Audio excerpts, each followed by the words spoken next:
All right, we're Welcome, live. Black and Tan, 0.0075% faster, episode 3030. Donald 30. Ellis, Donald and Ellis, right? That's a lot. It's a lot. That's a It's a lot, lot. dude. Yeah, I do also want to say that we are also live on DMV MTB. Welcome, everyone. Welcome to Black and Tan, 0.75 faster. We're going to reach both communities today. So I'm in your channel and you guys are in my channel. Ooh, that sounds saucy. So, Are we gonna get demonetized for saying that kind of stuff? I don't think so. Okay, good. Yeah. Not well, if we do, it's not like it's going to matter, right? Like we're getting. We're not making any money yet anyway. no. Nothing from nothing is nothing. So it's not like we're losing a lot, right? Elvis, can we talk about the elephant in the room to start out with? The elephant in the room, she's upstairs. Ooh, she's not watching. She's No. not watching. No. No, I'm talking about the fitted shirt that somebody might be wearing in the group of three here. Oh, I don't know what you guys are talking about. flexing. I don't know what See, you guys are talking about. I saw you All today right, at the so- shop, and I was wondering, he's not wearing a Patasco shirt. What's up with this shirt? I was like, can I see No. the tag? It's just like a nice shirt that my father-in-law got me for Christmas. He was told by my wife that I need to have shirts that weren't so baggy but longer. I need long shirts. If I'm going to wear my pants not on my hip, you got to have these long t-shirts. So it's kind of like offensive at times, if I'm bending over and grabbing stuff and I'm like, look like a plumber versus a bike mechanic. So it's like, I had to get the long tee. So I got this nice long tee. It goes all the way down. It's perfect. Nice and flexy. It stretches really good. Really comfortable. So I'm trying them out for the first time. Doesn't look very aero though, so but It's nice. not tight enough for aero. It's aero. Aero is everything. Did anybody today ask you whether you've been working out, or you just put that on for the podcast today? No. I've had it on all day. I'm not gonna lie. I unlike you, Paul. I don't go in the hair and makeup right before the the podcast. Wait, we should be doing that? You didn't know that? You didn't know that, Elvis? No, I didn't know that. Yeah, Listen. Paul Belly. It just doesn't wake up like this, Elvis. It's not It doesn't natural. wake up. It's not That's the not Miami natural. the Miami weather doesn't do that to you, right? It's you have to put some work. I do have a little more color in my face, but yeah. So, Paul, this week's been pretty cool for me and Elvis. We got new bike day going on. I saw Yeah. that. Yeah, they're I gotta tell you, I've had all three of Specialized's gravel bikes, right? Now, so I've started off with actually literally this week last year, I started off with a Crux. And that was when we were training for the Appalachian Journey of a race. So I started riding a Crux because I thought I needed to have as light of a bike as possible. If I'm going to be doing 11,000 feet of climbing on gravel, I want to play towards my handicaps or whatever. So I had the Crux. I sold the Crux and went to a Diverge STR, basically the full suspension Diverge. And now I'm on their latest iteration into their their gravel is their Roubaix. So it is a Specialized Roubaix SL8. So they have on all ends of the spectrum, they have a cross bike that can ride gravel, a true dedicated gravel bike, and then they have a road bike that can go gravel as well. And I'm going to try to shove some of these in there. So it doesn't come with black and tan tires. So me and Elvis, we took care of that. We're going to put some of these on it. Oh, I What's was the gonna spacing? say, Donald, what's the spacing in the forks? So it says that it can take a 40. Oh, wow. These are 42s. I'm pretty sure if they list that it can take a 40, I'm pretty sure I can sneak a 42 in there. We'll So you find think out. we can? You think we can go even higher? Yeah, these are 42s. I think his shirt might be too tight, Elvis. I think so. Someone, since we were back on that subject, someone said, you couldn't get a tighter shirt, bro. Oh, I'm just saying. trust me, I could get a tighter shirt. Can you see me flex my pecs when I do this? 100%. Yeah. That Okay, that might get us demonetized.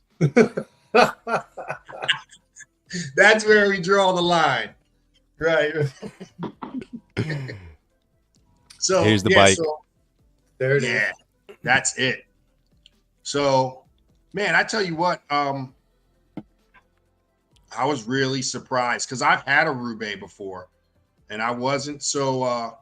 I mean, it was a great bike. Don't get me wrong; it was great for a road, but it wasn't as fast as a bike that I normally like to ride. Like I'm more of a tarmac guy, and once you start riding those really fast, like crit bikes, and you try to go to something that's more comfortable, like something that's more of an endurance bike, you feel the difference for sure. Like you're not gonna, if you like the speed of a crit bike, like a tarmac, like a Super 6 Evo or something like that, and you go to the endurance bike, you're going to be a little disappointed as far as the speed. You might be happy that you got a more comfortable bike, but there's a noticeable difference between the two. So when I had my old Roubaix and I went to the tarmac, I was like, I'm never going back to a Roubaix again because of the speed advantage that I've got. But taking the Roubaix and now turning it into a light gravel bike, it's actually really fast for a gravel bike. And being able to put these 42s, I'm hoping to put these 42s in there. We'll find out tomorrow. Putting these 40s or 42s in there, I think it's a game changer as far as how the bike feels. It rode fine with, I think I have 32s in there now. It rode fine with 32s, but I think it's going to be really good with a bigger tire. Have you taken it on gravel? I have. We did this Saturday. We rode me, Mark Frazier, and some other guys. We rode from Georgetown up to to Great Falls, and then it was pretty muddy. The first 5 miles, it was a pain. It's a lot of mud. Not mud, more just puddles. Thank goodness they weren't really muddy. It was more just like we weren't covered with mud. We were just getting wet. So first 5 miles was pretty nasty, and then it cleared up and it was really good from, then all the way to Great Falls. But we still decided to jump on the road and ride the road back to Georgetown. It's a good ride, really good ride. Some good people to ride with. And So you're saying you like the Roubaix? You did well. Everything was cool. Yeah, it's weird because, like I said, I thought that it looks almost identical to the old Roubaix, to be honest with you. It does, But yeah. it looks like the old Roubaix with just a lot more tire clearance. The back triangle, if you look at the back triangle in that picture that Elvis put up, if you look at the back triangle, you'll see the back triangles. Basically, what they've been doing with a lot of their bikes is taking the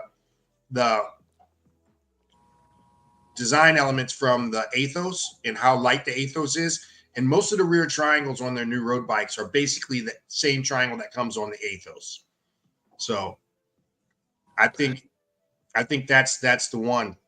And where's the shock? Or is just they built in more compliance with that new triangle? No, so the shock in the rear is actually in the seat post.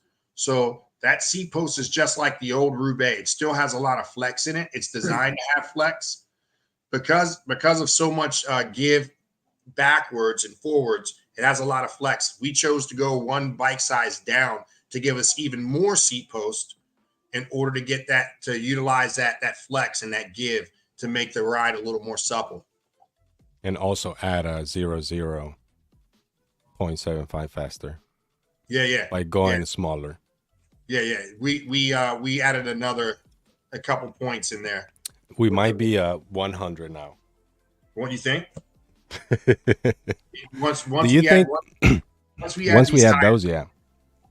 So like the reason why what I went with the Roubaix, also by your recommendation, is because I felt like, yes, I was road biking, but at the same time, like I was more moving towards gravel. So I feel like this bike won't be for someone that it's like a full road person, right? Like someone that goes with the that goes out with the guys on Saturdays and they're just trying to get like 21, 22 miles per hour average on a ride. This Yeah, won't no, be the it's bike for that person. Yeah. not. But I think the cool thing is compared to like taking a crux and riding a crux and putting road tires on your crux, I think this is still going to be faster on the road with road tires on it than a crux would be on the road. So You if think you so? had, yeah, I really do. I really do. And I feel like out of all their road bikes that they're saying, all their bikes that they're saying are also good for gravel or their gravel bikes, this is going to be the fastest bike that you can get from Specialized if you're going to stick to, if you're going to do primarily road and you want to do a little gravel. This is absolutely perfect. Absolutely perfect. Or I think another good place for this bike is the people that want to do like waffles. BWR. Yeah, I was just saying they made this for the BWR, Perfect. didn't they? The Belgian Perfect. waffle. Yeah. Yeah, I think that's where this bike is really going to shine. Um, you have the Diverge, which could be their race bike, but the Diverge is more their adventure bike, right? So it comes with a lot of gadgets that you're not going to use in that type of racing scenario. Um, it has a down tube storage box that you just, I mean, if you're racing BWR or something like that, you're just not going to take time to open that box up, get in there, get all your stuff out and stuff like that. Everything you're doing on the fly. So, What's for those that don't know, I don't know what's BWR. Belgian waffle ride. So originally California, but it's probably a gravel race that ends up being maybe 40% road, so that you still need a road capable bike. Got you. Yeah, it's crazy. It's how many miles are they, Paul? They're usually 100, sometimes longer. Depends. So they've got the asphalt one now, right? They have still California. Where else do they have? Arizona. They have an Arizona BWR. I think if we look it up, there's more than one site now that has it. But they say the format, the asphalt one has a little more dirt in it than I think California did, but it's still a lot. It's a lot of riding and it's a lot of fast riding. That's on my bucket list to do that one, the California one. Mostly because I've ridden a lot of the trails that they ride around this lake called Lake Hodges, and they go up Bandy Canyon, which is some of my old stomping grounds where I used to ride a lot when I was in San Diego. So watching the race, I always watch the race, and whenever they get to that area, I feel really nostalgic. So I really want. Are you out on the Diverge now? Are you? I am 100% on the Roubaix. All right. And I'm going to hold on to this one for a little while. I honestly think it's 6 months. I feel like when he says stuff like that, we're getting hit by lightning when he says stuff like that. Right. So, what's a while for Donald? What's a while for me? I think, Yes. come on, I'm not as bad as other people we know, right? But I mean, I've been holding on to bikes way longer than than in the past. Before COVID, I was getting rid of bikes, I'd say every 10 to 12 months for sure. At the 8-month mark, I would start looking for someone to buy my bike, and it would normally take a month or two to actually sell it. So I'd say about 8 to 12 months is what I was going through my bikes. And in the industry, it just makes sense for us to do that, right? We want to get on the freshest, latest stuff anyway. We want to be able to talk and sell bikes based off of our riding experience. So a lot of times it just makes sense for us to get on a fresh bike before we wear out or mess the other one up to the point where we're just not going to get top dollar for it. So flipping the bike's really fast, so you make sure it's fresh to the person that you're selling it is really important so you can like I said, get top dollar. So now with lately, I've been on bikes for about 1.5 years, almost 2 years on some. I mean, it was hard to get bikes for one, even for bike shop guys. It was hard to get them. So a lot of times we couldn't just flip them like we wanted, because you sell your old bike, that's bird in hand. You sell your old bike, you weren't getting a new one for a while. So if you really wanted to ride, you needed to hold on to those bikes a little longer. Roubaix it is. Roubaix. I gotta let you ride, Paul, because I'm curious to see what you would think. What you think. So the particular bike that I have is called the Specialized Roubaix Pro. And the cool thing about a lot of stuff that comes with like Specialized and a lot of these bikes now, so this bike pretty much comes dialed in. I don't really have to do anything. It's it's full SRAM Force, the new Force. Okay. It comes with a cork power meter, carbon wheels already, carbon bars already. Like realistically, you don't really need too much more than that. What did it weigh when you built it? Did you weigh it? 17 pounds. And as a 56 without pedals? 56 without pedals, 17 pounds. That's good. Yeah. Elvis, on the other hand, hey Elvis, why don't you put your bike up on the screen? Keep going on your bike. Let me download my picture. Okay. So, like I said, I am running a double on mine, but I don't know why SRAM did this. They put their power meters in with their chain rings. So once you wear out your chain ring, or you want to change your chain ring size, you can't just quickly buy another chain ring or do anything else. You have to send it back to them, and like it's I hate to say it, I'm a SRAM guy, but that's the stupidest thing ever. Like, give me a separate ring. They make their money. I don't know what they're doing on it. I don't know if they're going to make money or lose money on it. But the fact that the power meter is integrated in with the chain rings drives me crazy. So I want to run a one buy setup on it and still utilize my power meter, but I'm stuck with this gear range, which is actually like the lower one, the 5034 or 5032 or whatever it is. It's the smaller one out of SRAM. So now I'm trying to figure out how I'm going to get my power meter on without wasting a lot of money. I'll probably end up running the 2x setup that I haven't run 2x on any of my bikes in the last 4 years. Even my road bike it's 1x. I'm really used to that setup and that style of riding. So we'll see how it goes. Elvis, I'm sorry.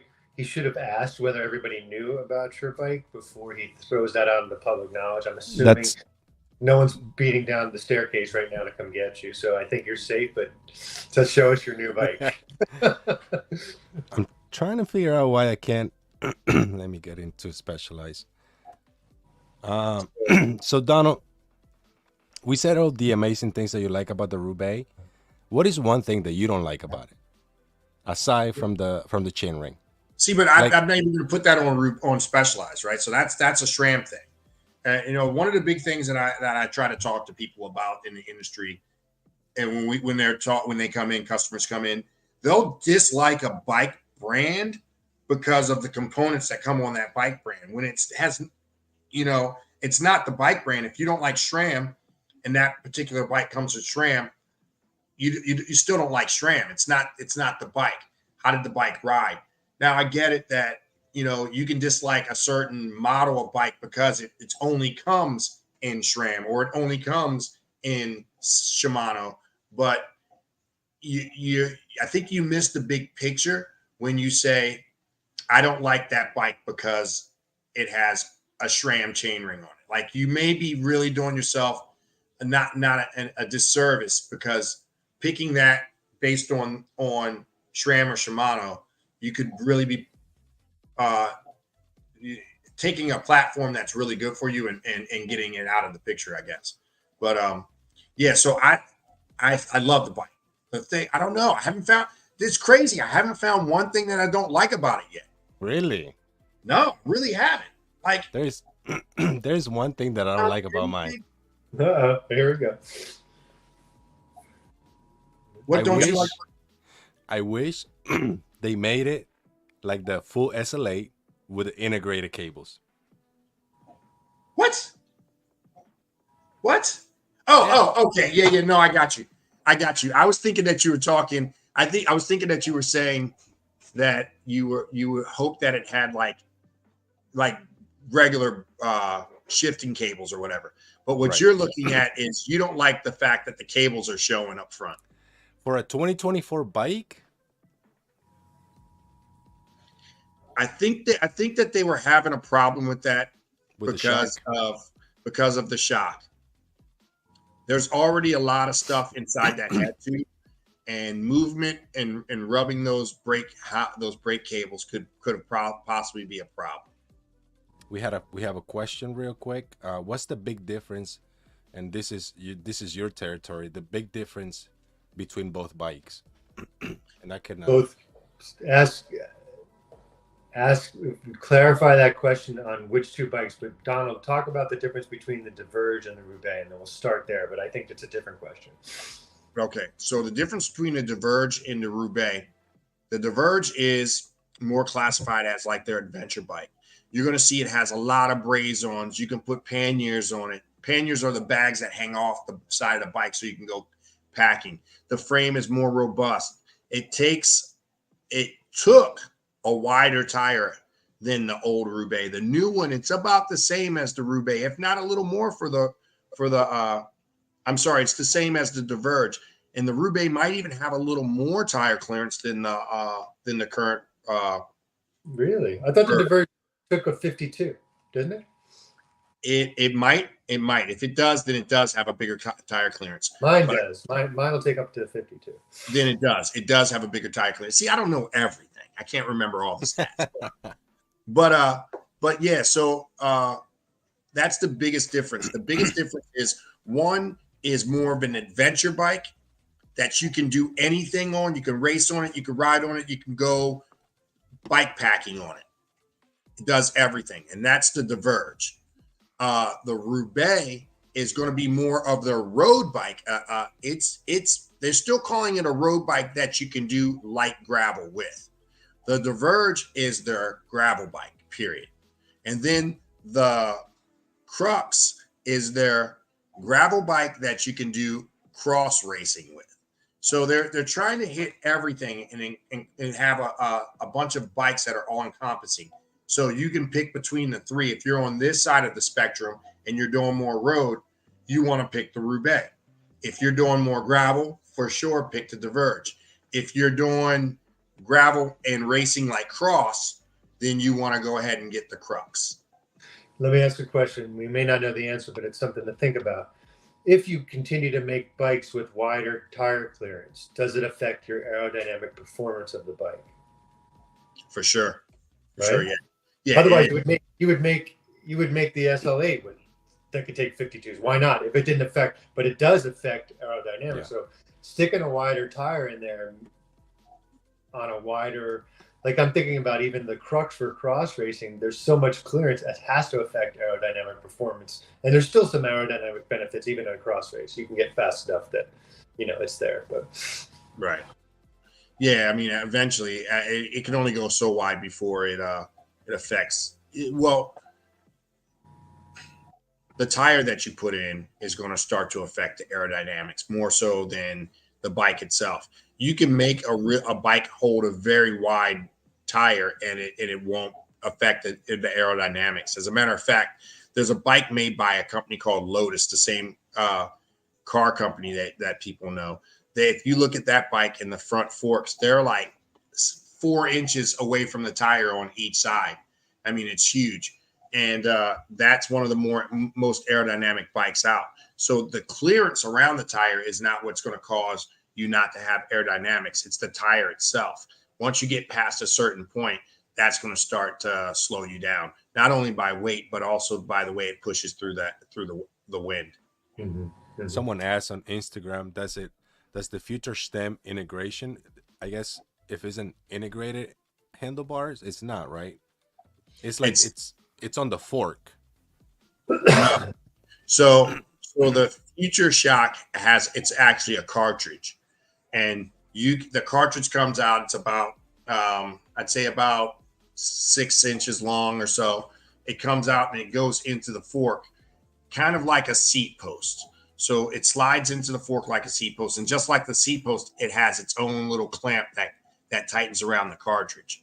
So that cartridge can come out and be replaced or whatever else, but it's not part of the fork. It's its own separate thing that goes into the fork. When are you going to take it on some real tough gravel to give it a true test? Sino Canal. I was about to say, are we talking Paul Lavelli gravel? Yeah. Or are we talking? I don't know if I'm going on Paul Lavelli gravel anymore. I think that when you took me into Patapsco with the cross bikes, Paul, that's about as scary as I want to get anytime soon. And this is coming from a guy who I'm planning a trip to Moab, riding mountain bikes in Moab. And I promise you, riding cross bikes in Patapsco State Park was a lot more scary than riding mountain bikes in Moab. Really? I used to take my Crocs. I used to take my Crocs on like a single trek around here, the house. It was a rough ride. I did like 30 miles one time. Dude, my arms by the end of the day were just destroyed on a rigid fork. Not with your new Roubaix. Not with the new shock. Not with the new shock. Right? The cool thing about the shock is that it has like you can replace the spring that comes inside, and it has different. It's not travel, but it's more like tension, right? Yeah. So you're stock. It comes with 3 different spring compressions, different levels of compression. So the first one it comes with the one in the middle set up already. Then you can get softer and you can get more stiff. And then on top of it, once you get to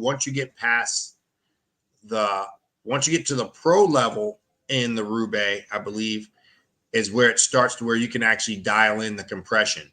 So we have also a little knob on top of ours that allows us to dial it and make it stiff or lock it out. My Diverge has that. Yeah. Yep. So Elvis, you got the same bike, Elvis? The same setup? Everything's the same or no? Everything's the same. Yep. Mm-hmm. No, he's as the young guys would say, that's a cap. That's a cap. Let me tell you. Elvis, it's not just a new shirt, Elvis. It's not just a new shirt. He's gone. It's just, hey, Paul, it's just a bike. You know, it was cheaper than the other one. I sold it, and I was able to afford this one. So it was the same price. My bike retails for $8,000. Elvis's bike retails for $14,000. They're not the same bikes. and I'm going to tell you now, if they are the same bike, someone got ripped off. All right. So Elvis has an S-Works bike. Maybe he could talk about his bike. Yeah, and then you could call out all the perhaps inaccuracies or all the exhibits. Right. So is it fair to say, Elvis, it has a better, maybe more upgrade than Force? Is it still Force? Let me tell you everything. That's what I'm riding. I haven't even. We had it for what? For a week and a half now. Dude, I don't know how you haven't gone out and rode that bike and still doesn't have pedals. Well, we don't have Miami weather. I got my bike the same day you got yours. We did an unboxing together. I'm just saying, I'm looking at a lot of Elvis riding around on Instagram posts. So I don't know what is that all historical data? Is that what we're saying? They're TVTs. I see. Dude, I'm really excited. I told Donald, Paul, that this was my first time getting a bike. I don't know if you saw the live, but this is my first time getting a brand new 0 miles bike. All the bikes that I have for the past 10 years have been used. Bought them secondhand. So this was the first time that I was doing an unboxing for like my bike. And I'm really excited about this bike. I haven't even ridden it yet, but Donald is saying all these amazing things, which for me, it's like the perfect bike. It's like what I've been doing for like the past 5 years, which is endurance riding. And I think this is gonna fit like right there, doing maybe an endurance road ride or an endurance gravel ride. So I'm definitely gonna put it to the test this year. So we'll see. Yeah, We'll see. We don't have to talk about the pedals, but let's talk about the rest of it. It looks like it's red. Is that red on there? Yeah, it's full SRAM red. Basically has the same components that the one that Donald has, like as far as SRAM. It has robo wheels. These are the Terra. What are they called, Donald? CX. So, all right, I'm going to take over since he's avoiding saying what you want him to say. I knew this would happen. I just had to let it happen. That's all. So on my bike is basically one level in every way, minus the seat post and the handlebars. Is it the same carbon? It's a different carbon too. No, different carbons. Oh, the frame, yeah. Yeah, so he has a carbon which Specialized does their carbons in different levels, and they call it FACT levels. So a low FACT level would be like 9. So your entry level carbon bike from Specialized would be like a 9. Mine is a 10, a FACT 10 frame. His is it a 10? Confirm? I looked at it the other day. It's not an 11. I thought it was an 11. Really? It's a 10. Yours is a 12. So with the different facts in carbon, what they end up doing is they use a different layup with different carbon to achieve the same amount of durability and flex and everything else, which in turn makes a lighter frame. So nicer carbon on his. My wheels are the Terra CLs. I have DT Swiss 350 hubs on mine. His are the Terra CLX. They're lighter. They use better spokes, less spoke count, and they also have a DT Swiss 240 hub on it. So his wheels are lighter than my wheels. His hubs are better, and they used to come with a ceramic bearing. I'm not sure if they still come with the ceramic bearing setup, but they used to. His group on his is one level higher than mine also. So where mine is force, his is red. It still comes with the same quark power meter, but red versus force. So the total weight savings on his bike. Hold on. I want to know. This is because you knew I was going to get there in the question on what is his way versus yours. I want to know what a $6,000 diet, how many pounds will that get me? It'll get you about a pound. A whole pound? All right. Pound. Wow. But also, so you know what? And this is not true for Elvis. And I'm gonna preference this right now and say this is not true for Elvis. But a lot of people don't ride S-Works bikes because they're lighter, right? It's everything else that goes along with owning an S-Works bike. So when you pull up to a parking lot and you're on an S-Works, people automatically assume, whether I said it the other day, whether they assume good or whether they assume bad. They're always going to look at your bike and they're going to assume something, right? Or they're going to want to prove something to you or whatever. If you pull up on a bike that's a non-S-Works Specialized, it could be a sick bike. It could be a really good build, but you kind of just blend into the crowd at that point, and no one's going to start to assume. But like I said, when you go to a car show and you pull up with a Ferrari, people automatically assume something. And that's kind of like the Ferrari of the cycling industry. When you pull up with an S-Works, when you pull up with a Lab 71, when you pull up with certain things like that, people automatically assume. So people tend to gravitate towards that. A lot of people want that stigma attached to their bike, and others don't. I think Elvis, it wasn't about owning an S-Works, because he's owned S-Works before. What is it about, Elvis?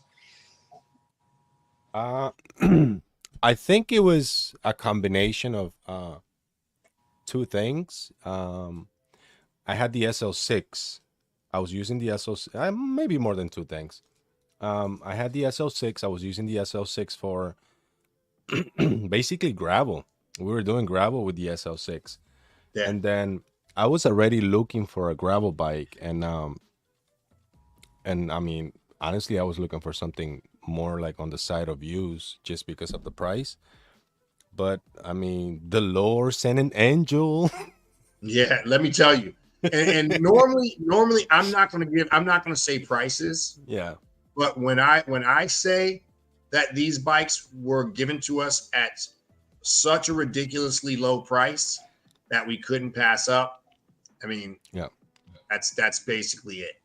And, but like, yeah, I didn't really need that bike at that particular time, because I did have the Diverge STR that I could have continued to ride. But again, my goal with owning a bike shop is to sell bikes. So, it was a weird coincidence that bike had dropped. The price was the right price, and someone came in and actually wanted that STR that I had been trying to sell for over a year. So, opportunity came forward, and you do what you got to do at that point. So, I'm almost kicking myself for not buying the S-Works just because of the price being there. But I can tell you now that one of the things that I don't like about S-Works bikes compared to my bike is the percentage of resale value that you get out of an S-Works compared to a regular bike.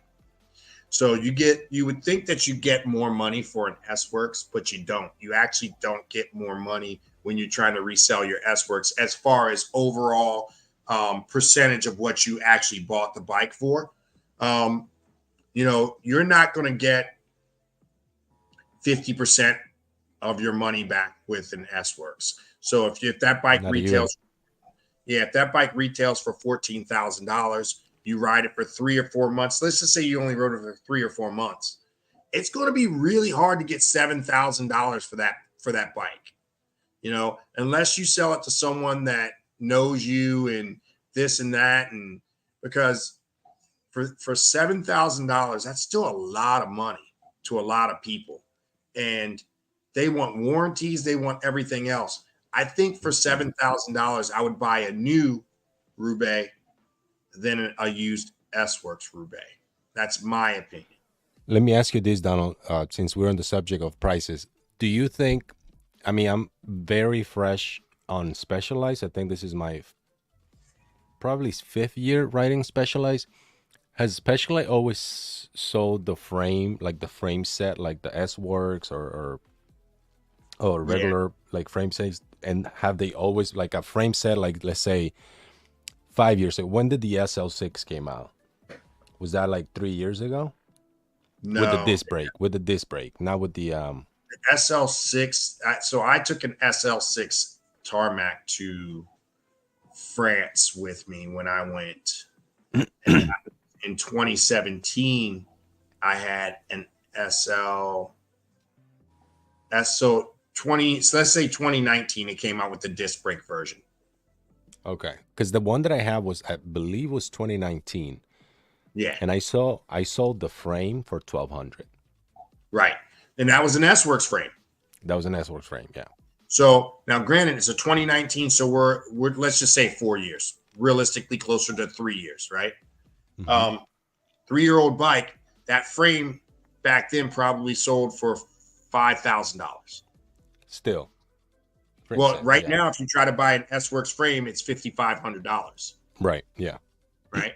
So you're gonna take an S-Works frame, and immediately you're not gonna get $3,000 for that frame unless it's some type of limited edition or something that like someone really wants. I always say it in our industry and in every industry out there, something's only worth what people are willing to pay for. right? It's as simple as that. So if someone wants it bad enough, then it's worth whatever that person's willing to pay for it. That doesn't 100%. mean that it's going to sell and it's really to the public worth that amount. That's just that one guy. So if you find the right person to buy a bike, then you could probably sell it for whatever you want to sell it for. But it's finding that needle in the haystack that's not realistic. You know, we are constantly searching for that needle in the haystack, but they're just not out there. People are smart about how they buy, and it's so easy to look up what the average cost of something is, and that average cost on the used side is going further and further down, while the average cost on the new side is going further and further up. And there's that separation between the two that's hard to justify to some people. I feel like that side of cycling, only people that is like, I'm not gonna say like, you know, doing a lot of miles throughout the year, but like only people that has been on the industry or has been like a rider for a long time will know that. Like I don't race, but I always like said I'm gonna keep the bike like 2 years, a year and a half, and then change it. But I normally was doing the frame only and keeping my components. I did that a lot. I did that a lot also. I used to swap components and just swap frames also. I did it a lot until I got my buddy Paul to start buying my bikes. So I was gonna say that at the beginning. Is there a line that we can get for your you know, current bikes? Is there like a sign up or like, oh, there is? Yeah. Okay. There is, yeah. Yeah. Yeah, but you got it. It's Paul. It's like, look, I'm not even gonna lie to you. I called Paul earlier this week and said, dude, I'm feeling a certain way that I haven't been riding with my buddy. Right? Like me and Paul have been training together almost for at least the last 3 years, Paul. True. Right? I mean, at least the last 3 years, me and Paul. Elvis, I have it because I'm never gonna. This message is now saved, and I saved it to the cloud, so I will never lose it. Can we get a screenshot and we can share the screen here or no? We'll do it in another one. Yeah. Of the message itself? Yeah. It's a voice message. I called him. But don't worry. I'll figure out how to get it public. Don't get it.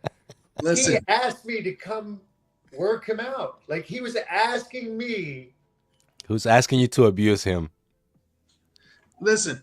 Abuse is a strong word, Elvis. It's a strong word. So he was asking me to, like, I haven't been riding hard enough. I need you. I need the motivate. I need you to. And I took it as come beat me up. I got it.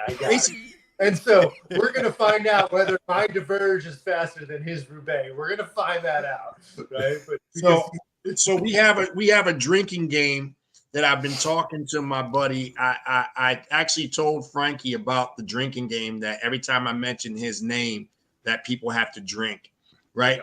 But I told him, he didn't believe me, by the way. He was like, no, you guys don't. I was like, trust me, dude, your name comes up enough. He goes, why does my name come up so much? And I'm like, well, dude, we rode together for the last 20 to 30 years. I mean, there's a lot of stories. Frankie, follow the podcast. That's right. Follow the podcast, Frankie. But anyway, listen. Like and subscribe. So before Paul, Frank was here, and he was my motivation to get stronger because he would try to beat up on me every chance he get. He wouldn't let me have a wheel in front of him. So I would train with Frank and I would get stronger with Frank. Frank has moved to California and now he lives in Thailand. And obviously don't get to ride with him nearly as much. And I have Paul now. Sorry, Frank. I have Paul now. So check it out. Paul is how do I say this? He's a more, I don't even know where this is going, but I'm like, no, it's good. So Paul is a more like calculated Frank Johnson, right? Without verbally assaulting, because Frank would curse me out every chance he got, right? So that's not even made up, Elvis. Literally, I'm riding with the two of them, and someone says, F you mother, and Donald fires back, don't ever get, and they're literally, I thought they were going to get in a fight. I'm like, holy God, I don't even know these two guys, and they're going to beat each other up on a ride. calling each mother a motherfucker, and I'm like, oh my god, who? And like, oh no, that's right, we're friends. I'm like, oh, Yeah, no, we're good. We're good. He's like my older brother. yeah, He's that little chihuahua with a big old bark, right? But he doesn't have any bite at all. But anyway, back to the analysis. So, Dr. Lavelli's, he's more of a. I think you're like Frank, but more calculated in how you train, right? Way more calculated. Like you analyze things, and we have like I followed your training plan to make me faster, right? It's like I don't have to train. I don't have to have a training plan. All I need to do is ride with Paul enough to use his training plan, is what I always say. If I ride with him almost every day, which we pretty much did, we rode almost every day together. If I ride with him every day and he's training to do this, that, and another, all I need to do is just follow his training plan to a certain degree. One thing that people don't know about Dr. Paul Lavelli is that he has no chill. Absolutely no chill. So whenever, like, I'll join him on a ride from my shop. We say we're meeting at the shop at 3:00, right? We're going to train from 3 to 5. We're going to do a 2-hour training ride. That's my training. Paul's training is he has to ride up from Baltimore to the shop. Extra.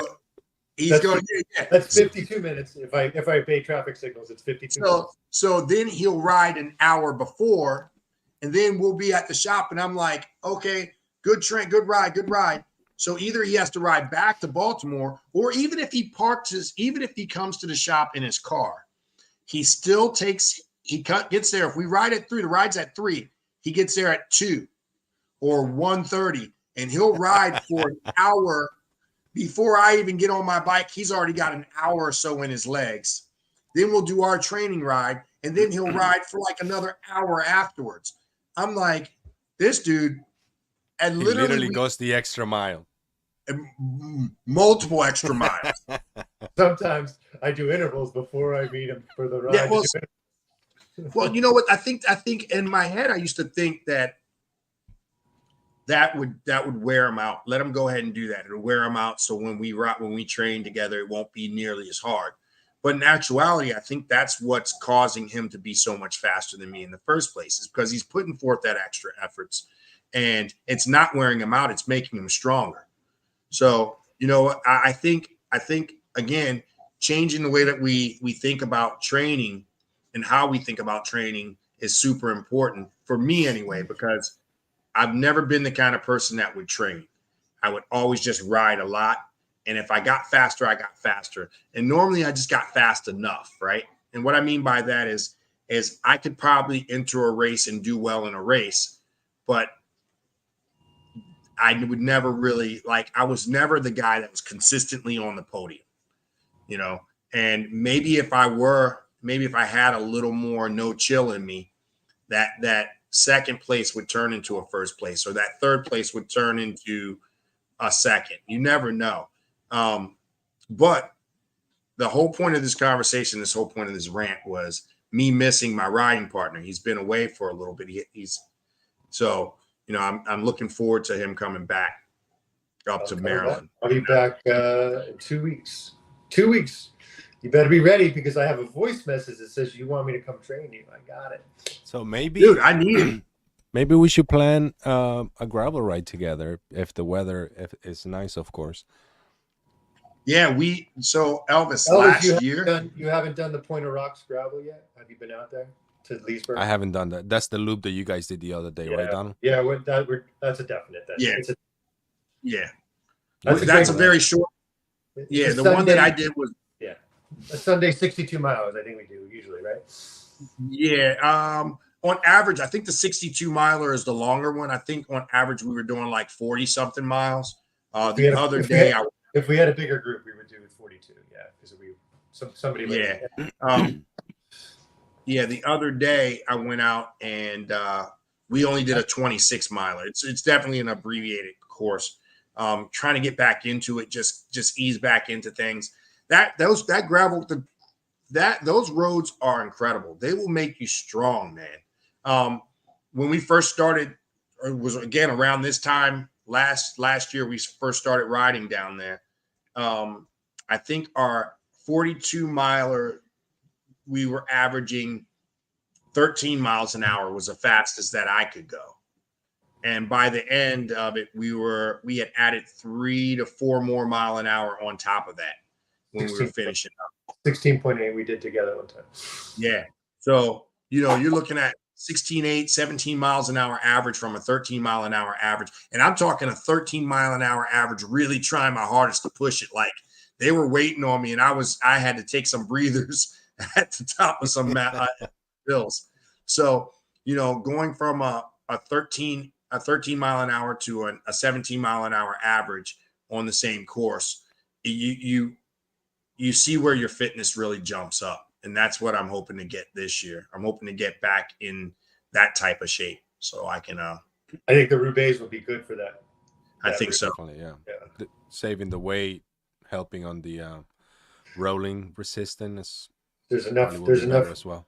Yeah, and it's like little segments of gravel and then a little bit of road in between each of these segments. So that Roubaix is a really good bike for that course. So Paul, last year we were training for the Appalachian Journey, and then you and I had a conversation like a couple weeks ago, maybe a month ago, that we don't have an event that we're training for, but we wanted to do some type of epic like adventure ride. April 24th through the 30th, I just bought my plane tickets, so it's 100% set in stone for me. VJ bought his plane tickets and Nick bought his plane tickets. We're flying into Phoenix, riding. We're riding one of the mountains out in Phoenix, and then we're going to go to what's the name of that spot out there that's outside of Phoenix that everybody goes to? They have a Fat Tire Festival. Dang it, I can't think of the name of it. But from there, we're going to go to Moab. From Moab, we're going to go to Fruita, Colorado. We're going to rent a big old RV, a Class C RV, and go out on an RV. So that's my adventure that I'm training for right now. But I need, I probably want to do at least another one before the end of the year in 24.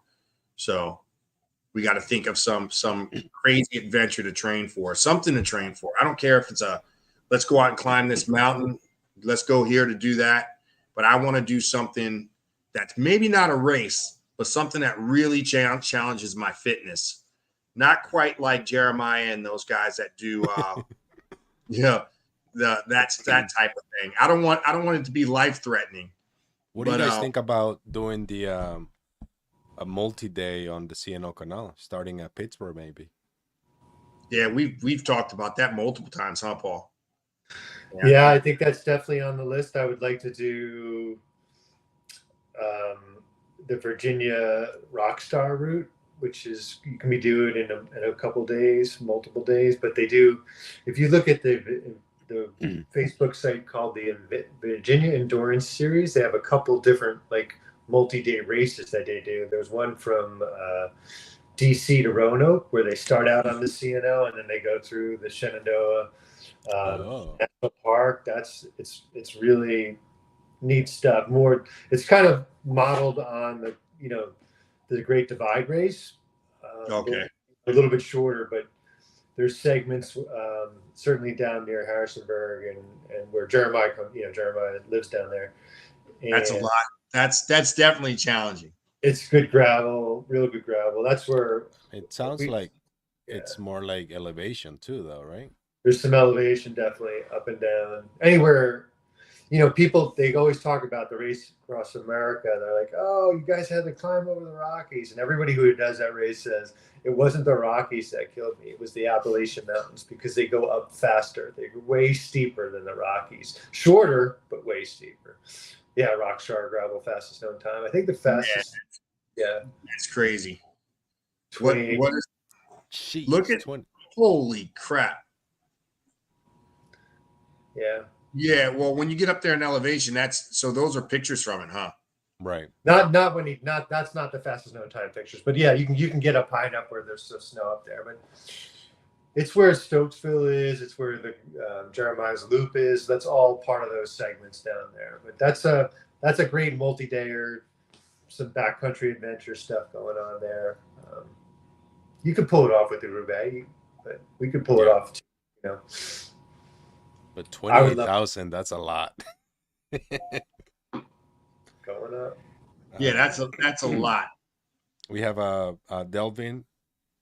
So it sounds like Tim Joseph. He curses me out on every rail.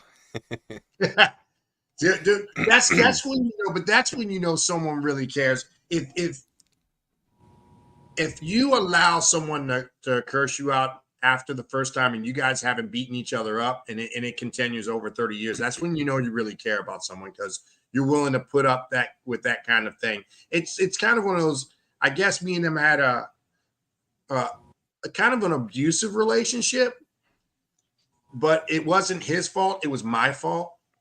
So I'm that battered wife in our relationship, I guess. He's definitely the one that starts it. He's definitely the one that pushes the buttons until I get there. But that's what he does. He pushes buttons. Everyone knows that.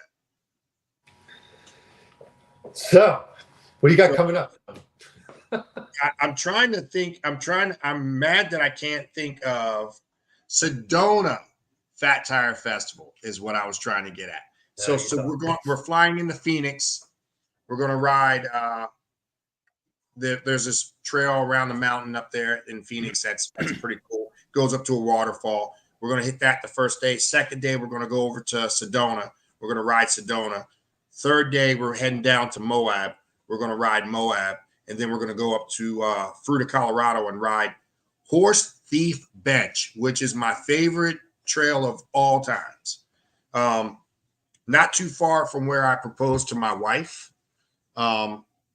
Really, really cool riding out there. Definitely. That's the one you guys are. That's the one you were talking about today. I'm gonna. Obviously, so funny that me and Paul kind of came up with the idea, and I haven't really been talking to Paul too much. He's been taking care of business. But I started planning it with other people, and so hopefully, Paul, you can get on it, because it would be an incredible trip with us. Moab is on my bucket list. That is on my bucket list. You know what though? I Moab should be on everyone's bucket list, but I honestly feel like, and I honestly feel like once you ride Moab, you're good with Moab. Like you don't have to go back to Moab. Once you ride it once, you're like, okay, I got it. It's cool. I get it. It's fun, but I feel like there's other trails like I said, Horse Thief Bench is that trail that whenever you're in the area, you're going to ride it. You want to keep going back to it because it never gets old. It's not even a long trail. I want to say it might be 8 or 9 miles, but man, is it beautiful. Yeah. What elevation will we be at in some of those? We're going to be up there. I think the lowest that we're going to be is probably 4,000 feet. I mean, that's maybe Phoenix. It's not sea level, and I will feel it. So if we're lucky enough to get up to the top of the La Salle Mountains and do the whole enchilada, I suffered when we got up there. I want to say that was like 8,000 feet, maybe 9,000 feet. That's just 4,000 feet above sea level. And where is high? That's Moab. No, that's Moab. Remember, that's Moab, and that's starting. That's at the base of Moab. That's like at the Colorado River at Moab. Moab only goes upward. Yeah. It doesn't like you're at 4,000 feet is where you're starting off. Grand Junction, Colorado, like when you fly into Denver, they call it the mile high for a reason, right? Like you're already at elevation when you fly in, and you haven't hit any of the mountains yet. You're just at the base of the mountains is at 4,000 feet. So Yeah. as you start to climb up, there's peaks in Colorado, man, that are 13, 14,000 feet peaks that will make you feel like you're breathing through a straw. Definitely. I don't care how good of an athlete you are. If you're not used to elevation, it will destroy you. Does everybody here have an Epic? Yeah. Yeah. Yeah. So doing epic things with our epic bikes. Elvis, are you not in? Is this a problem for you? Because your Epic is better than everybody else's. Is that what you're worried about? I don't know. I don't have dates. I will April 24th to April 30th. one thing that I will do on this and stay true to it, as I will call out bull crap. Elvis, you are on our Black and Tan chat on WhatsApp. We have posted the dates on that several times. That's true. That's true. All right. Facts. He cleared his throat before he talked. Right. Got to check with the boss. How many days? 4 days? Right now, we're already talking about a large number of a bike that might be new that we may have not paid. But anyway, I'm thinking anybody he knows is watching this podcast. He might be on the couch somewhere tonight, but it could be, Remember how we talk about that kitchen that you have in the shop, Donald? That if I ever need it, I can always look for a very brief time. Like, I will allow someone to actually crash the shop if I cause them any kind of marital problems. Okay. But can we be clear? Can we be clear? You have caused marital problems, whether you know it or not. By the nature of your business, you have caused marital problems. So I started working in shops since when I was basically 14 to now. I can guarantee you that I may have even caused a divorce or two. Oh, Jesus. Listen. Not purposely. I apologize to those people right now. If me selling you a bike, actually, I really hope that bike came with SRAM components and not Shimano, because it wasn't worth it. Yeah. Someone had to say it. Yeah. So listen, if any attorney ever calls you and says, "Hey, I'm just checking on a case. What's this bike worth?" Do not tell that attorney what the bike is worth. Do not tell them. You cannot tell. I already know that. Please remember, what do you think the guy told his wife he paid for that bike? And that's the answer. Didn't you hear me say, Paul, that I said that this bike that we just got was cheaper than the one we sold? I 100%. Yeah. Yes. So, all right. So let me take that back. Maybe I wasn't the cause of the divorce. Listen, the Shimano. The junkies keep coming to the drug dealer. The junkies keep coming to the drug dealer, my friend. That's right. That's right. And this sport is addictive as I don't know what. Someone said they gave it to me. If you're Italian, you could say it fell off the truck. I don't know, But it fell off the truck. I don't know. But man. So I think that's going to be an epic trip. I think it's going to be the first epic trip of the year. What's BJ? What bike is BJ bringing? I want to know. How much is that going to weigh? So VJ doesn't. I don't even know if he has a bike. So VJ. Let me send VJ this invite. Yeah. So VJ is a friend of ours who can't ride a normal bike. Everything that he rides is custom built, mostly out of steel, and weighs, without exaggeration, 50 plus pounds. His gravel bike, we weighed his gravel bike. It weighed 33 pounds for a gravel bike. That's way too heavy. The crazy part about VJ is he's not this masculinely strong, big guy you would think that could push these bikes. He's VJ, right? He's a skinny guy. Doesn't look like he's that strong, but the dude is strong as hell. And he races on these bikes that are crazy heavy and does well. He actually was going to compete he went to nationals mountain biking. He Yeah, that's it's great. See, this is why I'm glad we have Elvis. Elvis is in the building, man. You know, Elvis is in the building. It's a totally different experience. Yeah. Listen, he could pay $15,000 for a bike, and I'm still not jealous right now. That's because he's so good, right? He's so good. Yeah. So that's VJ right there.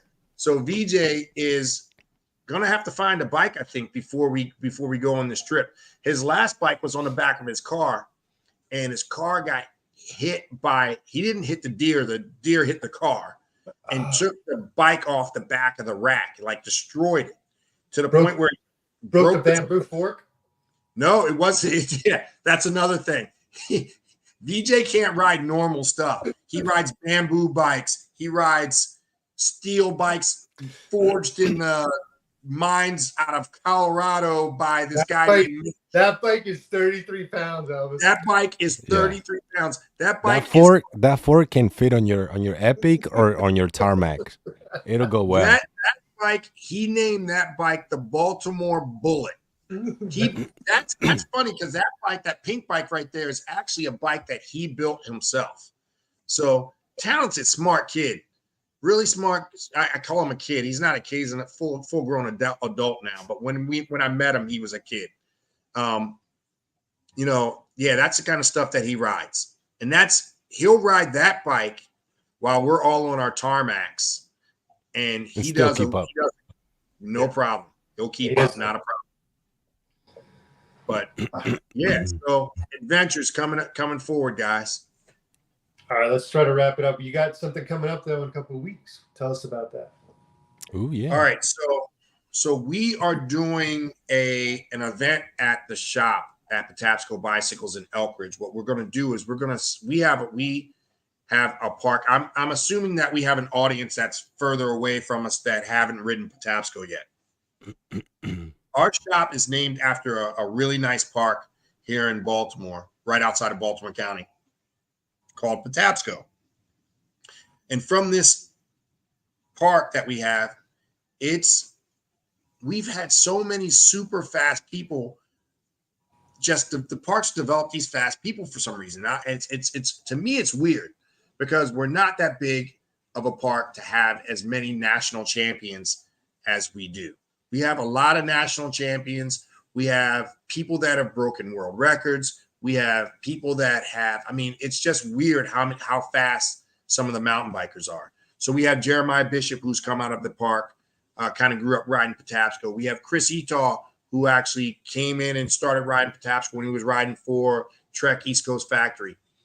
And these people, we're going to have those two people on a stage answering Q&A questions. We're going to the event's called the celebration of Patapsco State Park Celebration of Speed, and we're going to have as many of the past and present national champions in attendance, along with everybody else. We're gonna be doing our live Black and Tan live while they're asking the questions, the Q&As, and right afterwards we're going to show a documentary that Jeremiah was in called Off Road to Athens. And it documents Jeremiah's trying to get to the Olympics one year. And it's pretty cool. So that's going to be on the 27th is when that's January 27th in our Elkridge location. It's going to, like I said, it's called Patapsco Celebration of Speed. We haven't even, that was the first time, that was a sneak peek of the flyer. Yeah. We'll have that. Still working on it. Yeah. We'll have that out to people and inviting people and letting them come out. Like I said, it's just a way to celebrate the people that have put in some hard work in the park and achieve some great things. This is great though, because I think I found out through you that Jeremiah Bishop is from the area. I had no idea that he was from here. It was like, what? I'm lucky to have a lot of longevity in this industry and in this around this area, being in this area. And I've seen some incredible riders come and go. Like I said, it's crazy to think that there's a guy named Dave Duvall who was a local guy. Man, he did it for the big dudes, man. This guy was unreal strength, like crazy strength. A lot of people don't know about him. I'm hoping that he can make it out just to say what's up. Jeremiah was out here. Chris was out here. We have Chris Beck. That's not too far from here. I don't know how many national championships Chris Beck has won, but geez, the dude's fast. I think we came up with a list of about between 15 and 20 people in our little park that have been national champions, which, like I said, I still find that amazing. Yeah, that's very cool. Yeah. Well, let's wrap it up. But we'll see you guys on the 27th of January. Do you have a time yet for that, Don? Or we're still working on that? Yeah. We have all the times are basically out. We're gonna. I had it on that Black and Tan list, basically the rundown of when we were going to start everything. But we will have the complete flyer done and out tomorrow. So people will definitely be getting the invite to the event on the 27th tomorrow. Elvis, thank you for being in the building. It's always better when you're here. Just so we're clear. Thanks for having me, guys. This was fun.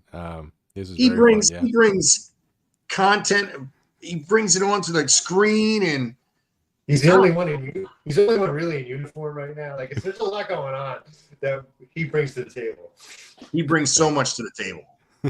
Thanks, guys. We're gonna get fitted shirts too. Yeah. Well, I need to get a fitted Patapsco shirt. Then it'll be right. Those are coming out. We need to reach out to Rob so he can get us those kind of shirts. That's right. Cool, guys. Peace and love, Black and Tan family. Peace and love. Hey, guys, please subscribe to our channel. Our numbers are going up, but we need them up even more. Again, we're doing our Black and Tan channel is for charity. What we're trying to do is any proceeds that we get from Black and Tan are going to be fed right back into the youth cycling in our area. So subscribe so we can get monetized and we can actually get paid for whatever we're doing. It's not going to be a lot, but it's going to be something, and we're going to give that right back to the cycling community. So subscribe for us, guys, please. Yeah, I put both channels at the bottom of the video so you guys can go and subscribe. We have a few people watching on Instagram, so make sure you follow the screen and and go subscribe to our channels. And thank you so much, everyone, for watching today. Black and Tan and DMV MTB. Thank you, guys. Have a good night. Have a good night, guys.